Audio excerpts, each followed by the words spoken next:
মেয়েরা কি হুডি পরতে পারবে? দেখুন, আল্লাহ রাব্বুল আলামিন আমাদেরকে, পুরুষ এবং নারী সবাইকে, পৃথিবীতে আল্লাহর যত সৃষ্টি আছে এই সৃষ্টিগুলো ব্যবহারের ব্যাপক সুযোগ দিয়েছে।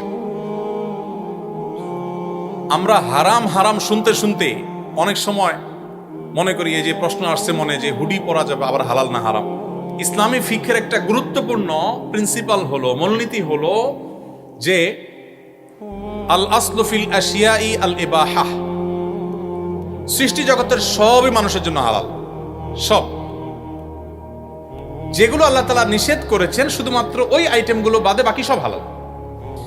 তো হারামের তালিকা উল্লেখ করে আল্লাহ তাআলা বলেছেন ওয়া উহিল্লা লাকুম মা ওয়ারাআ যালিক। এই যে হারামের তালিকা উল্লেখ করা হলো, এর বাইরে যা কিছু আছে সব তোমাদের জন্য হালাল। তাহলে মানুষের জন্য সবকিছু কি হালাল। ঠিক একইভাবে পোশাকের ক্ষেত্রে আল্লাহ তাআলা আমাদের কিছু মূলনীতি দিয়েছেন।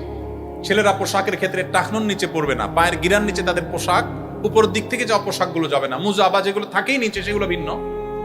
জামা, প্যান্ট, পাজামা, চাদর, এগুলো টাকনুর নিচে পুরুষরা পরবে না। কেন পরবে না? ওই আবার চলে আসে সেই প্রশ্নের উত্তর, যে আল্লাহ তাআলা কেন নিষেধ করেছেন বা রাসূল সাল্লাল্লাহু আলাইহি ওয়াসাল্লাম কেন নিষেধ করেছেন, এর মধ্যে কি ধরনের ক্ষতি আছে যে অন্তর্নিহিত ক্ষতিটা আমরা বুঝি না, সেটা আল্লাহ তাআলা ভালো জানেন, কিন্তু অবশ্যই তার যৌক্তিকতা বা বাস্তবতা আছে। তো পোশাকের ক্ষেত্রে এরকম দুই তিনটা বা মেইন কয়েকটা মূলনীতি দেওয়া আছে। এই মূলনীতিকে মেনটেন করে আপনি কি হুডি পরবেন, না চাদর পরবেন, না কানটুপি পরবেন, না মাফলার পরবেন, না রুমাল পরবেন, না কি কাঁথা পরবেন, না কম্বল পরবেন, সেটা আপনার। হুডি এই পোশাক পরতে যদি কোন হাদিসে কোথাও বাধা নেই, নিষেধ নাই, অতএব কোনো মা কোনো বোন তিনি চাইলে এটা পড়তে পারেন, তিনি চাইলে অন্য কোনোটা পড়তে পারেন। এই স্বাধীনতা তাকে দেয়া হয়েছে এবং কোনো প্রকার বাইন্ডিং সেখানে রাখা হয়নি। পরিবার থেকে দূরে থাকার কারণে সফরে মাহরাম নিয়ে যাওয়া যায় না। এক্ষেত্রে করণীয়, যে সমস্ত বোনরা পড়াশোনা করেন, নিজের বাড়ি থেকে অনেক দূরে আসেন, ইসলামের শরিয়ার নির্দেশনা হলো পড়াশোনা শুধু নয়, যে কোনো কাজে আপনি যাবেন, যদি আপনি দূরে যান, সফরের দূরত্বে যান, 75 কিলোমিটার বা আরো কম, আরো বেশি পথ যদি আপনি পার হন, তাহলে সেক্ষেত্রে আপনার কোনো মাহরাম পুরুষ সাথে থাকতে হবে। কেন মাহরাম পুরুষ থাকতে হবে? এটা আপনার প্রাইভেসি রক্ষার জন্য, যাতে করে আপনি কোনোভাবে ক্ষতিগ্রস্ত না হন, আপনার নিরাপত্তার প্রয়োজনে। আপনি যদি বলেন যে না, আমার নিরাপত্তার এটা প্রয়োজন নেই, তো আমি বলবো যে একজন নারীও যদি নিগৃহীত হন বা কোনোভাবে জুলুমের শিকার হন, তো শরীয়ত সেই পথটা জানে বন্ধ হয়, সেজন্য বিধান রেখেছে। বিধান মাহরাম সাথে নিয়ে আপনি যেতে পারেন। মাহরাম আপনাকে রেখে আসলো হোস্টেলে, এরপরে মাহরাম চলে আসলো, আপনি পড়াশোনা করছেন, পর্দা পুশিদার মধ্যে থেকে যদি করতে পারেন, শরীয়ত সেখানে কোনো বাদ সাধে না, আপনার জন্য সেই স্বাধীনতা শরীয়ত দিয়েছে। কিন্তু সফরের দূরত্ব যদি হয়, তাহলে মাহরাম আপনার সাথে যেতে হবে। যদি না যায়, তাহলে আপনি গুনাহগার হবেন। ভার্সিটির কাজের ক্ষেত্রে ছেলেদের সাথে কথা বলতেই হয় আমাদের, এ ব্যাপারে পরামর্শ দিন। আল্লাহ রাব্বুল আলামিন বলেছেন ওয়াকুলনা কাওলাম মা'রুফা। মেয়েরা যদি কোনো প্রয়োজনে ছেলেদের সাথে কথা বলতে হয়, সেই কথাটা হবে স্বাভাবিক এবং প্রয়োজনীয় কথা, অপ্রয়োজনীয় কথা না। ইনবক্সে গিয়ে হাই, কি খাইলা, কি করো, এসব ফাওয়া আলাপ করতে শরীয়ত নিষেধ করে। কারণ এই ফাও আলাপগুলো আমাদেরকে অনেক খারাপ পথে নিয়ে যায়।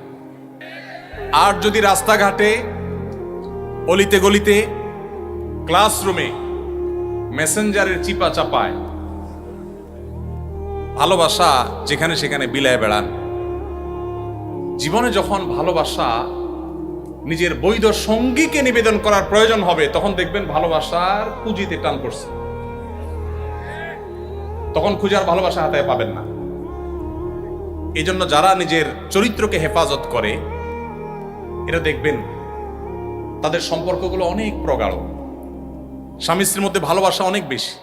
আর যারা সকাল বিকাল ভালোবাসা বিনিময়ের নামে অবৈধ সম্পর্ক আদান প্রদান করে এবং এগুলোকে প্রমোট করে, আমি কাউকে ছোট করার জন্য বলছি না, তাদের দেখবেন যত ডাকডোল পিটিয়ে বিয়ে হয়, তত ডাকডোল পিটিয়ে আবার ভাঙে। আমি ইতিকাফে বসার নিয়ত বা মানত করেছিলাম, কিন্তু যদি না মানি তাহলে কোনো ক্ষতি হবে কিনা? ইতিকাফে বসার যদি মানত করেন যে আল্লাহ এই কাজটা হলে আমি ইতিকাফ করব, তাহলে ইতিকাফটাকে করতে হবে যদি সেই কাজটা হয়ে যায়। কারণ মানত করে ফেললে যদি লিগ্যাল এবং বৈধ মানত হয়, সেটা পূরণ করা ওয়াজিব হয়। এরপর প্রশ্ন হলো,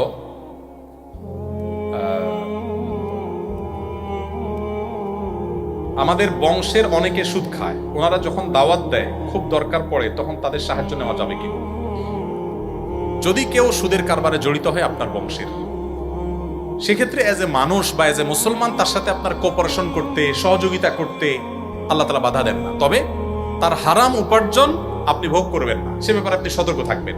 অন্য উপার্জন থেকে পারলে আপনি বেনিফিটেড হতে পারেন, বাকি তার সাথে আপনার কোঅপারেশন বা অন্য সাধারণ সহযোগিতা থাকতেই পারে।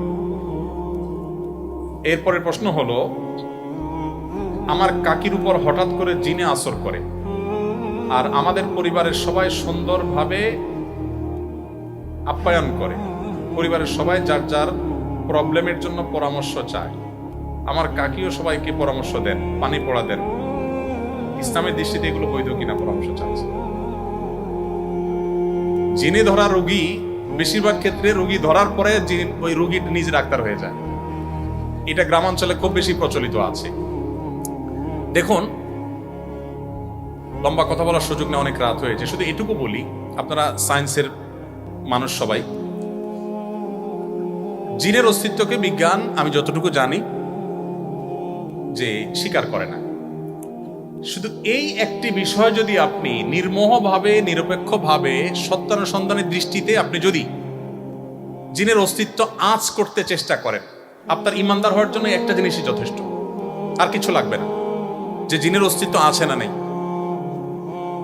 যে সমস্ত মানুষের উপরে জিনের প্রভাব পড়ে এবং নানাভাবে তারা এফেক্টেড হয়, সে মানুষগুলোকে কাছে থেকে যদি দেখার সুযোগ, আমার জীবনে বহুবার দেখার সুযোগ হয়েছে, আপনার ইমানের মিটার তরতর করে বেড়ে যাবে। কিভাবে কোরআনে কারিমের তেলাওয়াত তাদের ট্রিটমেন্টের কাজ করে, জাস্ট গুলি যেরকম কাজ করে এরকম কিভাবে কাজ করে, আপনি দেখার পর আপনার ইমান বেড়ে যাবে ইনশাআল্লাহ। জিনে মানুষকে ক্ষতিগ্রস্ত করতে পারে, প্রভাব সৃষ্টি হয়, এটা অস্বীকার করবার কোনো উপায় নেই।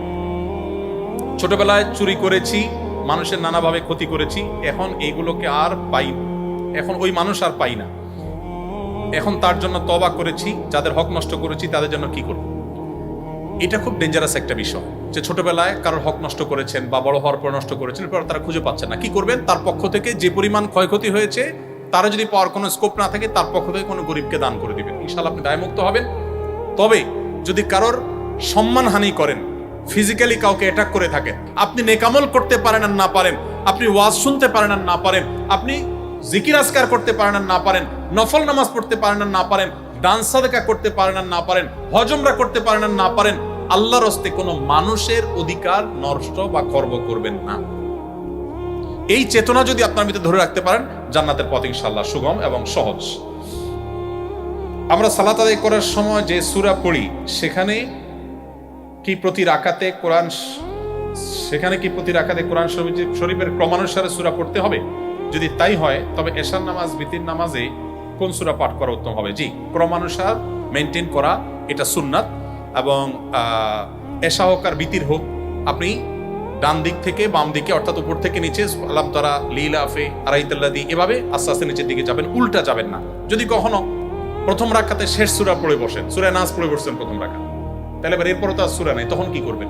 অ্যাক্সিডেন্টলি এরকম যদি করেন, নামাজ হয়ে যাবে, কোনো অসুবিধা নাই। ইচ্ছাকৃত এরকম করাটা মাকরুহ, অনিচ্ছাকৃতভাবে হয়ে গেলে কোনো অসুবিধা নেই। আপনি দ্বিতীয় রাকাতে সূরা ইখলাস বা সূরা ফালাক পড়লে কোনো অসুবিধা নেই, নামাজ হয়ে যাবে। মেয়েদের দাদা সুদের টাকা লেনদেন করে, কিন্তু মেয়ের বাবা এটার সাথে জড়িত না, তারা একই বাড়িতে বসবাস করে, কিন্তু তাদের সংসার আলাদা, এমন অবস্থা ওই বাড়িতে কি বিবাহ বন্ধনে আবদ্ধ হওয়া যাবে? বেশিরভাগই বিবাহ সংক্রান্ত প্রশ্ন এখানে দেখলাম। স্বাভাবিক, বেশিরভাগই আপনারা অবিবাহিত, বিয়ের প্রশ্নই করবে, এটাই স্বাভাবিক, আলহামদুলিল্লাহ। তবে ইসলাম একজনের অপরাধকে আরেকজনের উপরে চাপায় না। মেয়ের দাদা সুদের কারবার করছে, তো তার দায় মেয়ের দাদা, মেয়ের বাবা সুদের কারবার করে নাই, সো এটা মেয়ের বাবার উপরে বর্তাবে না। আপনি নিশ্চিন্তে আপনার শ্বশুরের মেয়ে বিয়ে করতে পারেন না।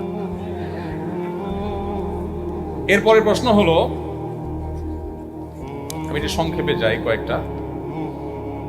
আমার পরিবার আর্থিকভাবে অসচ্ছল, তারা আমার দিকে তাকায় আছে, আমি কি এখন নিজের জীবন সুন্দর করার জন্য আরো পড়াশোনা করব, নাকি তাদের আর্থিক সাপোর্ট দেওয়ার জন্য চাকরি করব? আমি অনেক ডিপ্রেশনে আছি হুজুর। যে ভাই প্রশ্নটি করেছেন তাকে বলতে চাই, এটা আসলে ভ্যারি করবে পরিবারের অবস্থার উপরে। যদি এমন হয় যে আপনি একমাত্র ব্যক্তি যে পরিবারের এফোর্ট দেওয়ার মতো ফিনান্সিয়াল, এবং আপনি যদি উপার্জন না করেন তাহলে পরিবার না খেয়ে মারা যাবে, দুঃসহ দিনাতিপাত করবে, বাবা মার মানবেতর কষ্ট হবে। তাহলে আপনার জন্য ইসলামী শরিয়াত দৃষ্টিকোণে আপনার পড়াশোনা করে কেরিয়ার বিল্ড আপ করার চাইতে উপার্জন করে তাদের জীবন রক্ষা করা বেশি গুরুত্বপূর্ণ।